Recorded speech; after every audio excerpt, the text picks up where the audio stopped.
నమస్తే. నేను మీ జర్నలిస్ట్ వసంత్. ఈరోజు తెలంగాణ అసెంబ్లీ సెషన్స్‌కు ప్రతిపక్ష నేత కేసీఆర్ రావటం ఇదొక బిగ్ అప్డేట్‌గా మనకు అందుతుంది. ముఖ్యంగా ఈరోజు తెలంగాణ అసెంబ్లీలో ఏం జరుగుతుంది అనేది కూడాను రాష్ట్ర వ్యాప్తంగా ఒక పెద్ద చర్చ జరిగింది. దీనికి సంబంధించి గవర్నర్ జిష్ణుదేవ్ శర్మ ప్రసంగించారు. ఆయన ప్రసంగంలోని కొన్ని ముఖ్యమైన అంశాలు మనం చూసే ప్రయత్నం చేద్దాం.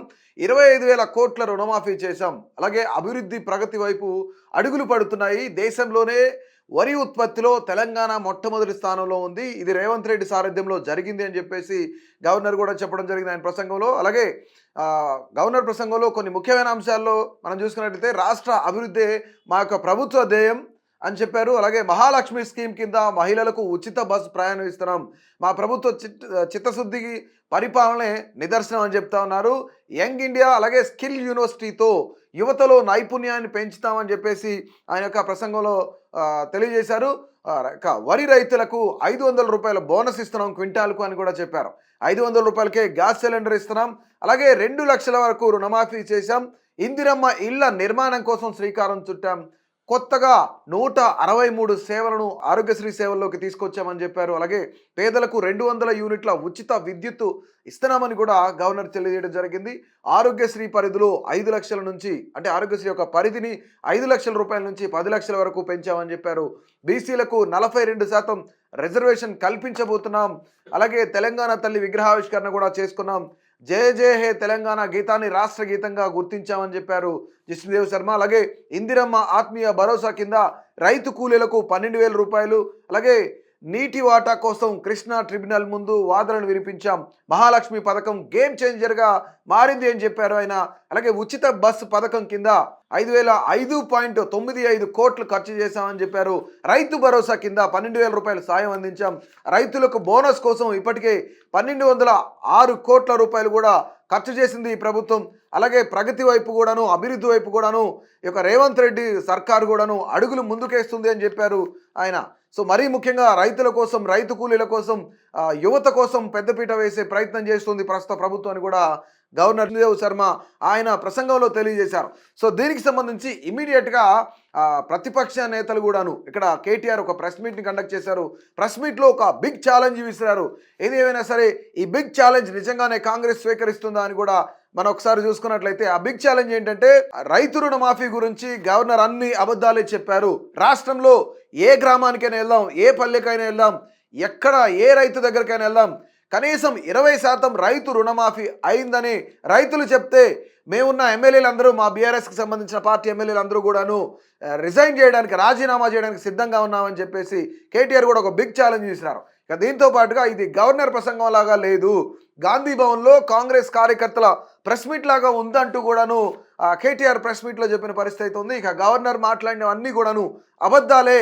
కనీసం రైతుల కోసం విద్యార్థుల కోసం వీళ్ళ కోసం ఏమైనా మాట్లాడతారనుకున్నాం, కానీ ఏ ఒక్కటి కూడా ఆయన సరిదిద్దుకునే ప్రయత్నం కూడా చేయలేదని చెప్పేసి కేటీఆర్ విమర్శించారు. రైతులకు భరోసా ఇచ్చే మాట ఒక్కటన్నా లేదు అంటూ కూడా ఆయన మాట్లాడారు. ఒక్క గ్రామంలో కూడా 100% రైతు రుణమాఫీ చేయలేదు. ఎక్కడైనా 100% రుణమాఫీ జరిగితే కనుక మేమంతా రాజీనామా చేయడానికి సిద్ధంగా ఉన్నాం. ఇక ప్లేస్ మీరు చెప్పినా సరే మమ్మల్ని చెప్పమన్నా సరే అని చెప్పేసి ఆయన ఛాలెంజ్ కూడా విసిరారు. ఇక కుంటి సాకులతోనే మా పార్టీ మీద కుంటి సాకుతోనే మేడిగడ్డను ఇంతవరకు రిపేర్ చేయలేదు. రేవంత్ రెడ్డి అనే చేతకాని ముఖ్యమంత్రి వల్ల రైతులు తమ పొలాలకు నిప్పు పెట్టుకునే పరిస్థితి ఉంది. అక్కడ బర్రెలను గొర్రెలను మేపే పరిస్థితి ఈరోజు రైతుకి వచ్చింది ఈ ప్రభుత్వం వల్లనే అని చెప్తున్నారు. పొలాల్లో ఆ విధంగా పొలాలకు నిప్పు పెట్టే పరిస్థితి కూడా రేవంత్ రెడ్డి వల్లే వచ్చింది, ఈ ప్రభుత్వం వల్లే వచ్చిందని కేటీఆర్ విమర్శించారు. ఇక రైతుల ఆత్మహత్యలు ఈ ప్రభుత్వం వల్లే జరుగుతున్నాయి.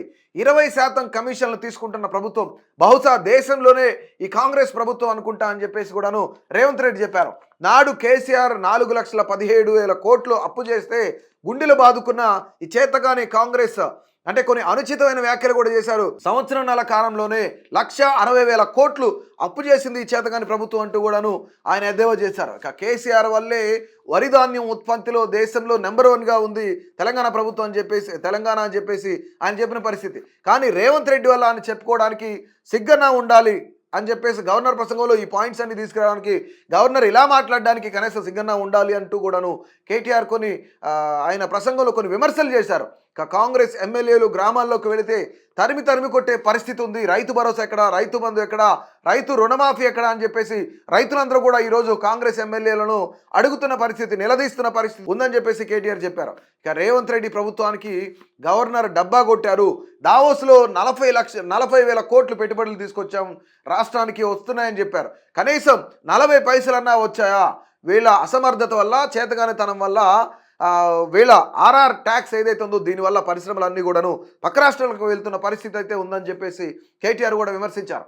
బీసీల కులగణన అనేది సరిగా లేదంటూ ఒక సొంత పార్టీకి సంబంధించిన ఒక ఎమ్మెల్సీనే అడిగినప్పుడు, ప్రశ్నించినప్పుడు అతన్ని కూడా సస్పెండ్ చేసిన పరిస్థితి ఈ చేతగాని ప్రభుత్వం ఉందని చెప్పేసి కేటీఆర్ కూడా విమర్శించిన పరిస్థితి అవుతుంది. ఇక మేము రాగానే సెక్రటేరియట్లో ఉన్న అంటే తెలంగాణ తల్లి విగ్రహాన్ని, అలాగే రాహుల్ గాంధీ తండ్రి రాజీవ్ గాంధీ విగ్రహాన్ని కూడాను, అంటే రాహుల్ గాంధీ తల్లిని, రాహుల్ గాంధీ తండ్రిని ఖచ్చితంగా గాంధీ భవన్కి పంపిస్తాం.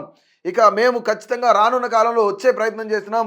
ఖచ్చితంగా బీఆర్ఎస్ ప్రభుత్వమే రాబోతుంది, ఇంకొక 3 ఏళ్లలో బీఆర్ఎస్ ప్రభుత్వం రాబోతుంది అంటూ కూడాను కేటీఆర్ సవాల్ చేశారు. ఇక మరీ ముఖ్యంగా గవర్నర్ ప్రసంగంలో అన్ని అబద్ధాలే ఉన్నాయి. గవర్నర్ ఏదైతే మాట్లాడారో రైతుల గురించి, 480 మంది రైతులు చనిపోతే కనీసం వాళ్ళ కోసం ఒక్క మాటన్నా మాట్లాడలేదు. 84 మంది పిల్లలు స్కూల్స్లో కానీ హాస్టల్స్లో కానీ ఫుడ్ పాయిజన్ వల్ల చనిపోతే వాళ్ళ గురించి ఒక్క మాట కూడా మాట్లాడలేదు. చనిపోయిన వాళ్ళ గురించి సంఘీభావం తెలపలేదు. కనీసం వాళ్ళ గురించి మాట్లాడిన పరిస్థితి లేదు. ఈరోజు రైతుల ఆత్మహత్యలకు కారణం కాంగ్రెస్ ప్రభుత్వమే అంటూ కూడాను కేటీఆర్ ఎద్దేవా చేశారు. సో మరీ ముఖ్యంగా ఈరోజు మొత్తానికి కేసీఆర్ అసెంబ్లీకి వచ్చారు, బడ్జెట్ సమావేశాలకు వచ్చారు. ఇక రేపు బడ్జెట్ ప్రవేశపెట్టనున్నారు, దీనిపైన ఎలాంటి చర్చ జరగనుంది అనేది కూడాను మొత్తంగా ఉత్కంఠగా మారింది. ఈరోజు గవర్నర్ ప్రసంగంలో అన్ని అబద్ధాలే ఉన్నాయని చెప్పేసి ఒక పక్క కేటీఆర్ ఎద్దేవా చేస్తుంటే, మరోపక్క ప్రభుత్వం కూడాను దీనికి సంబంధించి గవర్నర్ ప్రసంగంలో మేము చేసినవన్నీ అభివృద్ధి కార్యక్రమాలే చెప్పారు గవర్నర్ అంటూ కూడాను వాళ్ళు మాట్లాడిన పరిస్థితి అయితే ఉంది. ఇటు గవర్నర్ ప్రసంగం, మరోపక్క కేటీఆర్ ప్రసంగం పైన ఈ యొక్క అభిప్రాయాన్ని తప్పకుండా తెలియజేయండి.